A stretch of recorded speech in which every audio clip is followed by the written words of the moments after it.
Rappelle-toi, en début d'année, je t'avais parlé du OnePlus 13, une véritable pépite pour son prix. Et pour cette nouvelle année, OnePlus a réitéré les choses avec le OnePlus 15. Et oui, en le regardant comme ça te dit quelque chose parce que c'est le frère du Realme GT8 Pro. On a déjà testé sur la chaîne. Donc oui, on retrouve énormément de similitudes avec celui-ci, mais avec ce téléphone-là, on a quelques changements propres à OnePlus et surtout un énorme défaut à ce téléphone-là. Bonjour à tous et bienvenue sur cette nouvelle vidéo, c'est Hugo et comme tu l'as compris ici, je vais venir te faire un petit retour sur le OnePlus 15, un téléphone que je trouve juste magnifique. N'hésite pas à me dire en commentaire ce que tu en penses.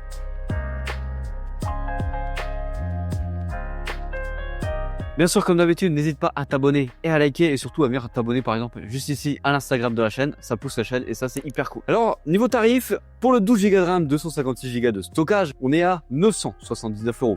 Pour le 16 Go de RAM, 512 Go de stockage, on est à 1129 €. Des tarifs qui sont agressifs quand on regarde le S25 Ultra par exemple à sa sortie, mais des tarifs qui concordent beaucoup avec la plupart des téléphones du groupe BBK ou même des autres téléphones Xiaomi. Au niveau du design, je suis complètement fan du design, bien plus que le Realme GT8 Pro. Là, c'est épuré et en vrai, c'est clairement le bloc photo qui fait la diff par rapport à l'autre. C'est vraiment propre. Tu as une finition au dos qui est ultra agréable. Nous, ici, on a le noir mat et c'est très bien. C'est incroyable. Alors, à l'arrière, tu peux écrire des petites choses avec ton ongle. Bon, c'est cool, mais ça sert à rien. Et je t'avoue que j'ai peut-être peur que dans le futur, ces petites rayures restent et ne s'efface plus. Ça va voir son utilisation vraiment long terme après 9 mois. On a une très bonne ergonomie sur le téléphone, des bords plats, des coins arrondis. Alors certains pourraient dire qu'il est lourd, mais il faut vraiment pas abuser. On a pas un parpaing en main. On est sur un téléphone de 215 grammes. Et oui, le téléphone peut être lourd vu au format de sa taille.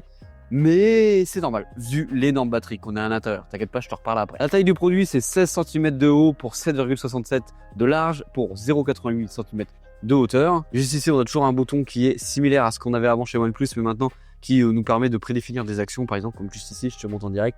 Tu peux venir et par exemple ouvrir l'appareil photo, ouvrir la lampe torche, ouvrir le micro, ouvrir la traduction, etc. C'est à toi de venir le configurer comme tu veux. Le téléphone est bien équilibré en main et ne bouge pas trop sur une table, sauf si on y va sur l'extrémité du téléphone et si on abuse vraiment. Au niveau de coloris, en France, on va retrouver 3, le noir, le blanc et un violet qui est, je trouve, un petit peu fade. Sur la face avant du produit, tu retrouveras une dalle LTPO AMOLED de 6,78 pouces avec une définition de 1,5K. Qui dit dalle LTPO, qui dit taux de rafraîchissement adaptatif, sauf qu'ici, on a un taux de rafraîchissement de 165 Hz, ce qui est l'équivalent à peu près des ROG Phone. En plus de ça, tu as un taux d'échantillonnage tactile instantané de 3200 Hz pour une latence quasi nulle dans la théorie. Et je t'avoue que niveau luminosité, le marketing, il promet un pic théorique à 4500 nits, mais j'ai pas du tout l'impression qu'on atteint cette luminosité là, mais c'est largement assez dans la vie de tous les jours. Et concrètement, on en pense quoi de cet écran? On n'est pas loin d'avoir l'un des meilleurs écrans du marché. Sa fluidité est très appréciable en jeu et même dans la vie de tous les jours. C'est clairement un confort d'avoir cet écran là.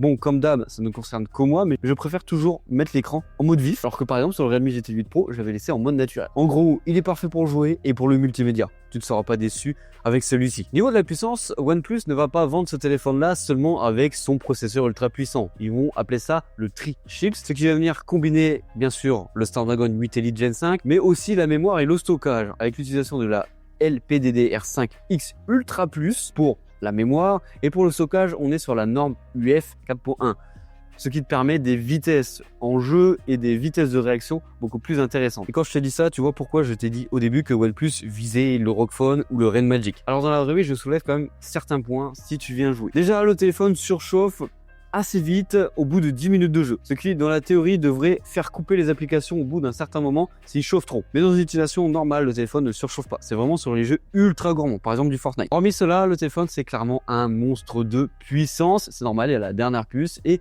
tout est bien optimisé sur celui-ci. Et j'ai cru lire sur internet que la dernière mise à jour que j'ai mise sur le téléphone était là pour limiter le processeur et éviter la chauffe, bien qu'elle soit encore bien présente quand je l'ai utilisé. Et je t'avoue que ça rejoint le ressenti que j'ai eu avec le Realme GT8 Pro, une baisse du processeur pour éviter la surchauffe. Au niveau de l'autonomie, c'est clairement l'argument premier de ce téléphone, hormis un design magnifique encore une fois. Ici, tu retrouves une batterie de 7300 mAh, ouais, c'est juste abusé. Et pour rappel, le téléphone, il est pas si épais que ça. Dans les faits, c'est quoi? C'est une dinguerie, une vraie autonomie. On peut tenir les 2 jours, même en jouant de temps en temps. Bon, à relativiser, En game de Fortnite par exemple, j'ai perdu 7%. C'est plus que correct, ça va. Donc dans un usage tranquille, tu vas clairement l'adorer. Ce téléphone-là, tu vas pouvoir le conserver avec son autonomie jusqu'à 2 jours, sans problème, avec un usage modéré ou de quelques jeux de temps en temps. En plus de ça, tu as une vitesse filaire de 120 watts, ce qui te permet de récupérer une bonne partie du téléphone, de la batterie, en 30 minutes, avec une recharge sans fil de 50 watts. Et ici, OnePlus garantit que sa batterie conservera plus de 80%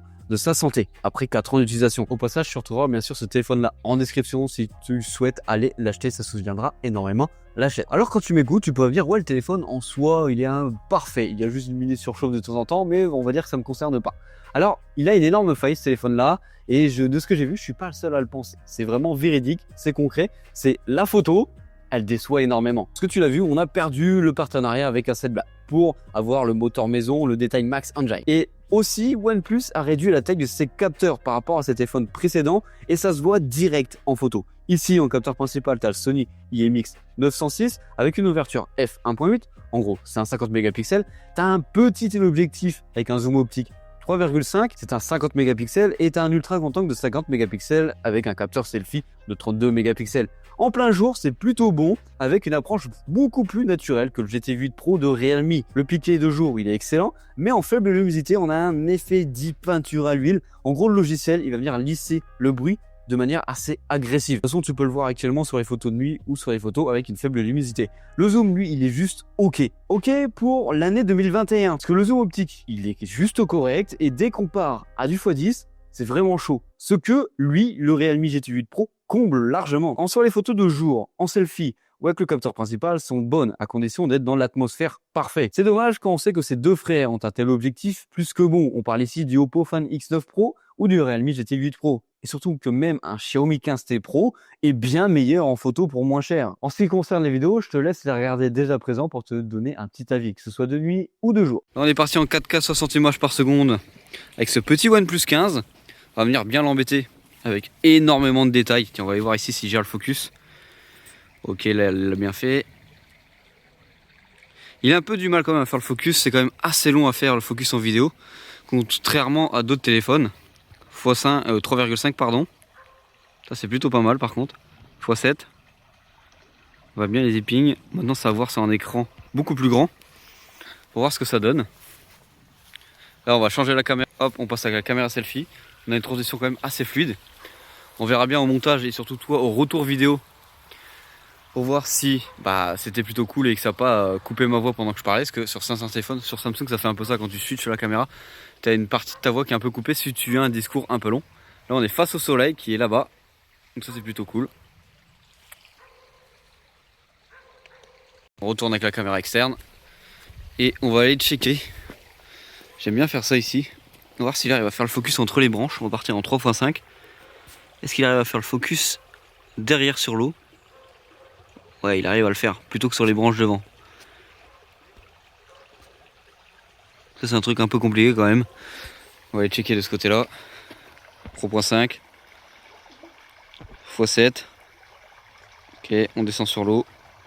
La petite vidéo selfie entre les deux. Les deux se sont mis en espèce de 0,8, donc un mini grand angle. Et tous les deux ont allumé automatiquement une espèce de light virtuel sur l'écran, hein, comme tu peux voir sur la plupart des vidéos de nuit. Là il y a du vent dehors, je vais alterner, en tout cas essayer, si je peux le faire sur le logiciel de montage que je vais utiliser, d'alterner le son entre les deux vidéos. Mais ça m'étonnerait que j'arrive à le faire. Ça c'est pas gagné. Hop, un peu d'éclairage derrière. Je vais me rapprocher de l'éclairage de la vitre. Ok. Alors concrètement, il faut en penser quoi de ce téléphone-là? Déjà, il a plein d'atouts. Déjà, le plus gros argument, c'est quoi? C'est la puissance du téléphone, même s'il chauffe un petit peu.